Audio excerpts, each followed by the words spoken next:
Thank you.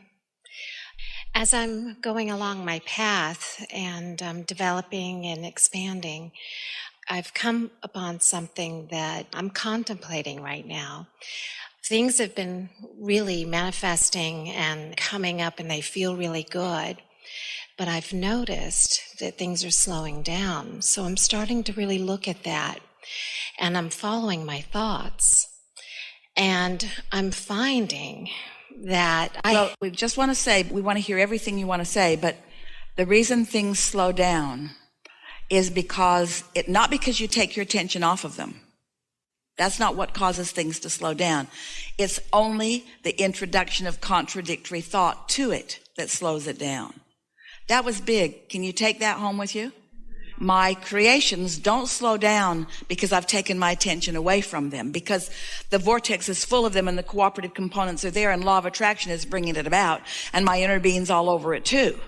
So it's not slowing down because I need to give more attention to it and drag it along in a better way. It's slowing down because I'm thinking contradictory thoughts about it, period. Okay. Well, that's good to know. That's good to know, because the tendency is to think, oh, I need to work harder at this. And often the working harder at it is the effort factor that is slowing it down. Because think about it. I've got to get after this. What you're saying is, I don't trust the universe and its natural evolution. That's like stomping on the ground. Come out, corn. Come out. Come out. It's not coming out. It's not coming out. All right, I'll stay here all night. Okay. Well, and another part of that is that I find I'm watching my thoughts, and I have paths of thoughts that aren't feeling great. They're reliving past situations we were with just family talking about members. that. And so I'm thinking that those thoughts aren't Now, allowing me. Yeah, exactly. In the allowing mode. You got it all figured out. And then that's so. So did you hear us earlier say that people spend 90% of their time thinking, instead of 90% of their time allowing? What we want you to contemplate is the difference between a thought I've received and a thought that I'm working to death. Here's an easy way to do this. When you think about what you want and why, usually you're in a more allowing state where you can receive more. But when you're thinking about what I want and where it's going to come from and when it's going to come and who's going to bring it and how it's going to get there and who's going to bring it and when it's going to get there and where it's going to come from and why it isn't here yet, and then those thoughts are slowing it down. Too much thought. You see, there are so many of you who have been very precise in your creation. You believe, and rightfully so, in moving things from one place to another. There are plenty of things that you can do with your action and with your words that you can see as productive. Until you get somebody in your life that just doesn't respond to your harping. You know, I've told you 15 times to do that. Why isn't it done? That's a clue. That's a clue. Harping doesn't get the trash taken out. You know that if you've got teenagers. So you can beat them down so that they'll be like robots and do anything that you harp about, but that's not meaningful life for you or for them. And so you want to start, we're using this word in a very strong way. You want to stop harping at yourself. Stop demanding and efforting and start trusting the process a little bit. I've been asking. I know that it's in progress. I believe that my inner being is on it. I've come to believe that I'm worthy of it. And now my singular intention is to meditate every day for 15 minutes so that I have a few seconds of potentially receiving a thought. And when I do, if it's blissful and strong, I'm going to follow it. But we really would like you to think a little bit. Most of your impulses to act are not coming from that reception of that thought. It's from some other reception of some other thought. Esther's been really asking of herself, because quite often she'll get an impulse to do something. Like the impulse to fire someone. Now think about it. That person is toast. I've just had it. That impulse to fire someone. Do you think that comes from this receptive mode or from this receptive mode? You see what we're getting at? Now that's a strong example, but so you put on your clothes, they don't fit right, they don't look good, and so suddenly you have an impulse to run 5 miles every day. Where'd that impulse come from? Did it come from source? Did it come from the receiving mode, or did it come from really being unhappy with where I am and deciding that once and for all I'm finally going to do something about it? This is the distinction that we want you to feel the difference of, because as humans, you have a tendency to act more from your awareness of what you don't want. You look around and you find a problem, and then you wrestle that problem to the ground and you kill it. And as soon as it's dead, there's 5 more just like it. Because your attention to it doesn't get rid of it. Your attention to it causes it to multiply. This seems odd in an action-based world, and an action-based world is the world you currently live in. We're wanting you to shift your action-based world to a vibrationally aware world. So rather than acting on things, which usually comes from your awareness of what you don't want, we would like you to cool your jets and wait for the inspiration that is truly tuned to the solution. Because every subject is 2 subjects, wanted or solution and unwanted or problem. Every subject is that way.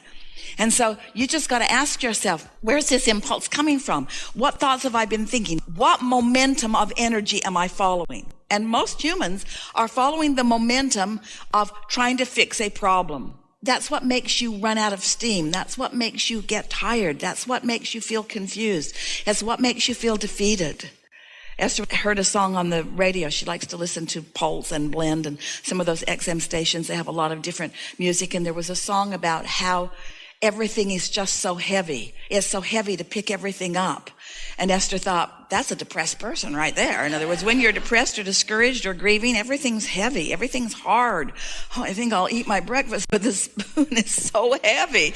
Everything is so heavy because you're not utilizing the resources of the energy of the world. The non-physical energy is buoyant, you see. So it's just about making that distinction a little more every day. So how do we train ourselves? Right now, I'm watching my thought. For a while, we called this the science of deliberate creation, and then a lot of you were watching your thoughts too much. So that's when we began calling it the art of allowing, because when you say, I'm not going to think about that, you're thinking about it. You're thinking about that thing you're not going to think about, and law of attraction is bringing you more thoughts about that thing you're not going to think about until you can't not think about that thing. In fact, it's just about all you can think about. And so you need some way of breaking the momentum of what you're thinking about. If you catch yourself early in the morning, the momentum is far less. It's not about changing that thought. It's about thinking another thought. It's about giving more airtime, more focus time to what you do want and less to what you don't want. If you could think about thoughts and beliefs and momentum, can you see how they all go together? A thought and a belief and momentum and law of attraction. Those are all the same conversation, aren't they? So if I think that and speak about it, then law of attraction is going to bring me more, and there's going to be momentum. And the more momentum there is, the stronger belief is, and the more difficult it is to let go of it, even if it's a detrimental belief. So when you say, well, I'm going to get rid of all of this belief, we say, no, you're not, because you're focused upon the thing you're trying to get rid of, and you can't get rid of the thing that you're focused on that you're trying to get rid of. Law of attraction will not let you do that. Nor can you jump to the total other end of the stick. That's just asking the impossible. It's not because your brain is weak. It's because law of attraction is strong. You can't stop thinking that and start thinking that. It's too much.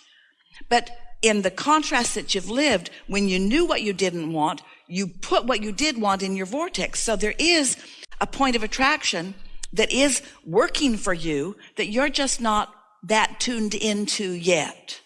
But when you meditate, you're tuned into it for a minute. And when you meditate again, you're tuned into it. And when you meditate again, you're tuned into it until after a little while, 3 or 4 days or 4 or 5 weeks, sometimes it takes a little while, you'll start receiving a thought because you've allowed yourself the space to receive it.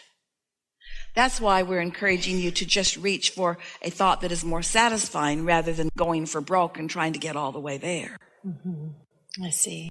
There is an effort factor that happens with so many well-meaning humans. And it comes from your exposure to life where you see unwanted things that you want to change, and then you sort of dig in to want to change them.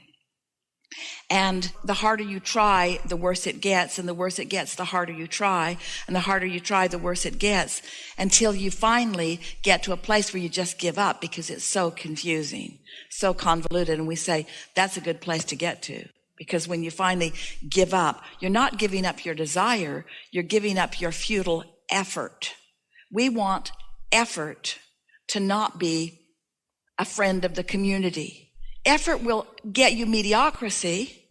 Effort will help you move things from place to place. Effort matters, but inspired action is what you're reaching for. And so you've heard a lot from us. So we're just going to break this down because your question was very poignant and a lot of people hold the same question. So we're just going to speak just the high points of what we've talked about here. Stop trying so hard. Give yourself a break more often. Stop taking score of where you are and how you're doing so much, which means stop trying to see yourself through the eyes of others who don't really understand.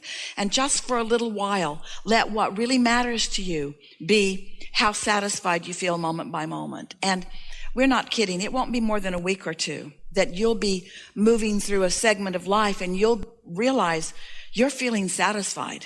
Your walks will be more satisfying. Conversations will be more satisfying. People you're interacting with will be more satisfying. Your dreams will be more satisfying. Your moment-to-moment experiences will be more satisfying. And really, isn't that the key to happily ever after? Satisfied, satisfied, satisfied, satisfied.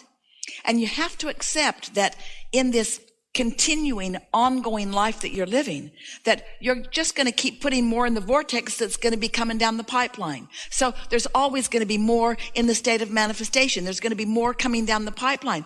Well, if you need it to have all come down the pipeline and all have manifested before you give yourself a break and say, I have succeeded, you're not ever going to be there because it's not ever going to all get there because you're not ever going to stop exploring and asking for more, for an amendment. That's what puts the eternalness in eternity. And so you just got to give up needing it to be done before you give yourself a break.